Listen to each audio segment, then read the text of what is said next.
take a look at what's happening at the border. Rightly or wrongly, people are coming in record numbers because they believe the Biden administration has encouraged certainly children to come.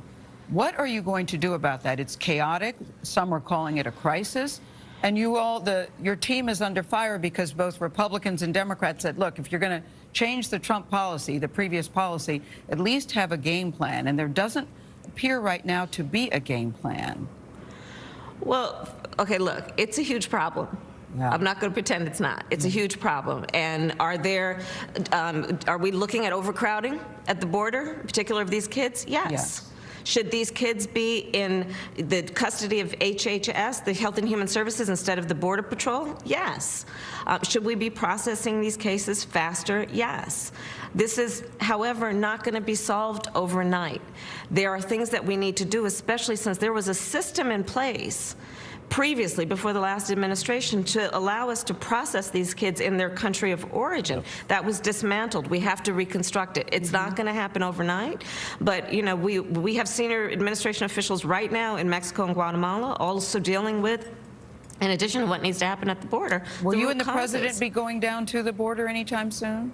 At some point, absolutely, we will go down to the border, and I've been down to the border. And our Secretary of the Homeland Security, Alex Mayorkas, has been down there twice. Senior administration officials have been down there. And yes, we will go. But the reality also is that in addition to the border, we also need to deal with the root causes. Yes. We need to deal with what's happening in the Northern Triangle and address it in a way that is about not only diplomacy, but bringing our allies together, dealing with what we need to do around aid in a way that is about developing those countries, so that we also deal with the cause of why people are coming into our country. That's a long-term proposition. In the meantime, there are 500 but we can't give children. up on that. Understood, but there are 500 children a day, and we don't have enough housing already who are crossing into the border. What do we do in the meantime to stop it?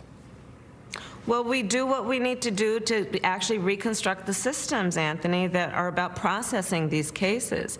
And that is taking some time. Look, we've been in office less than 100 days. We're addressing it. We're dealing with it. But it's going to take some time. And are we frustrated? Are you frustrated? Yes, we are. Are you enjoying the job? And then we got to go. Yes or no? I am enjoying this job. Thank you. I feel a great sense of responsibility to make sure we address the needs of the people. Well, everybody's watching. Thank you very much, Vice President.